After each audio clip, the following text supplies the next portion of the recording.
por ele, por o senhor. Não é de graça a igreja, não é de graça a festa. Ele tem que pagar. É a taxa de justiça. A organização sociopolítica da sociedade. Se nós vimos na parte anterior, no momento anterior, as estruturas do feudalismo, em seu aspecto econômico, o senhorio, o feudo, as obrigações de serviço, e como isso interage, nós vamos ver agora do aspecto social como os atores daquela sociedade interagem. São as estruturas sociopolíticas. Na Idade Média, nós temos aquilo que é conhecido como a Sociedade das Três Ordens. A Sociedade das Três Ordens é um esquema ideal de sociedade, armado pela Igreja para legitimar aquela função social. É, digamos assim, uma sociedade perfeita. Vejamos por quê. Na Sociedade das Três Ordens, nós temos os oratores, os belatores e os laboratores. Os oratores são membros do clero. A função deles é orar, rezar. Os belatores são os guerreiros. Belatores, bélico, entendeu? São os guerreiros. A função deles é garantir a segurança. E os laboratores são aqueles que laboram, trabalham, os servos. A função dos servos é trabalhar naquela sociedade. Isto é, eles trabalham para garantir o sustento dos outros dois. Simples, né? Daí ser uma formulação ideal de sociedade. Não é que isso aí existisse na prática. Claro que existia. As pessoas tentavam legitimar isso. Mas foi uma criação da igreja para tentar contornar os conflitos sociais. Sim, porque se haveria um servo que ia trabalhar 7 dias por semana e um padre que não iria trabalhar, é porque assim Deus quis. Entendeu? Essa é a questão. Se Deus tem uma formação de sociedade que é harmônica, não precisa ter problema, não precisa ter revolta, nada. Tudo é de acordo com o que Deus quis. Portanto, a Sociedade das Três Ordens é uma ideia, digamos assim, de uma sociedade perfeita. É isso que a igreja quis passar. Bem, mas você vê basicamente das três ordens, duas camadas bem distintas. Aquelas que têm privilégio, os oratores e os belatores, o clero e a nobreza, e aquelas que não têm privilégio, que são os camponeses. Para entender melhor esse aspecto daquela sociedade, é necessário que a gente saliente, que a gente mostre as relações entre nobres e servos. De certo modo, nós já vimos. Foram as obrigações serviço. Nas obrigações serviço, nós vimos.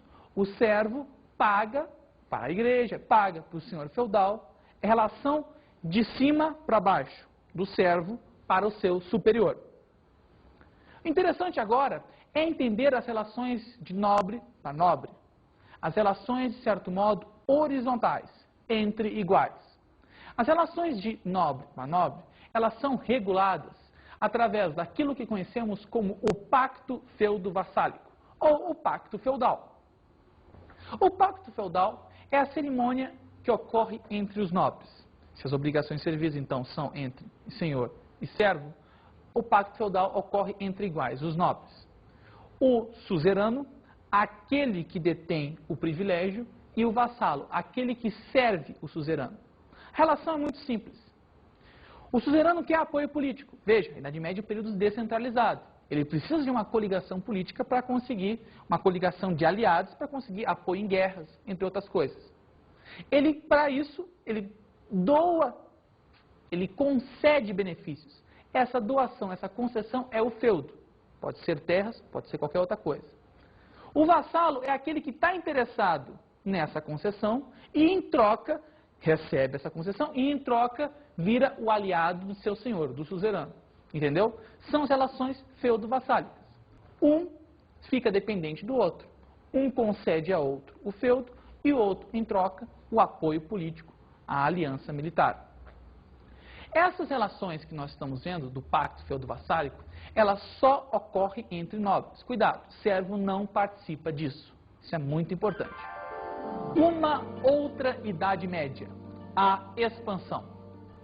A gente tem uma ideia de Idade Média como a que nós vimos, né? A Idade Média do feudalismo, do castelo, do senhorio, do servo. Idade Média meio parada, né? Pois muito bem, essa Idade Média meio parada é a ideia da Idade Média do 11 ao 13, período inicial da Baixa Idade Média. Só que, ao mesmo tempo, o período do 11 ao 13 foi um período de mudanças fantásticas. O período do 11 ao 13 é o período da expansão na Idade Média. Essa expansão é uma expansão incrível. Do 11 ao 13 nós temos expansão demográfica. Nasce mais gente na Europa. Nós temos uma expansão territorial. A Europa conquista mais territórios. Nós temos uma expansão militar. A Europa cristã, a Europa da Idade Média, conquista territórios também com a força militar. Utiliza da força militar. São as cruzadas. Os séculos 11 ao 13, portanto, foram séculos de vitalidade, de crescimento. Então não pense você que é uma Idade Média parada, sem graça, do servo no feudo e assim por diante. Não. O 11 ao 13 é de uma Idade Média viva que se expande. Só para vocês terem uma noção. Do 11 ao 13, boa parte das florestas europeias foram desmatadas. Exatamente. A Idade Média cresceu e desmatou tudo que tinha pela frente para isso. O 11 ao 13 foi, portanto, período de grande crescimento econômico em toda a sociedade. Vejamos assim que o 11 ao 13 foi, digamos, uma contraofensiva europeia.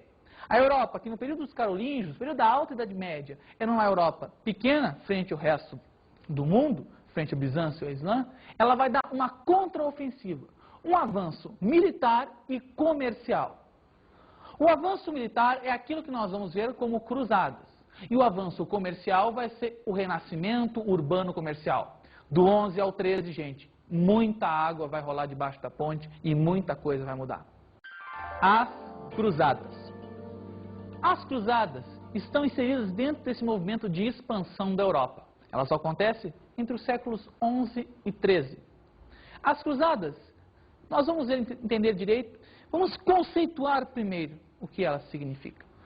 As cruzadas foram movimentos armados com o objetivo de conquistar a Terra Santa das mãos dos infiéis.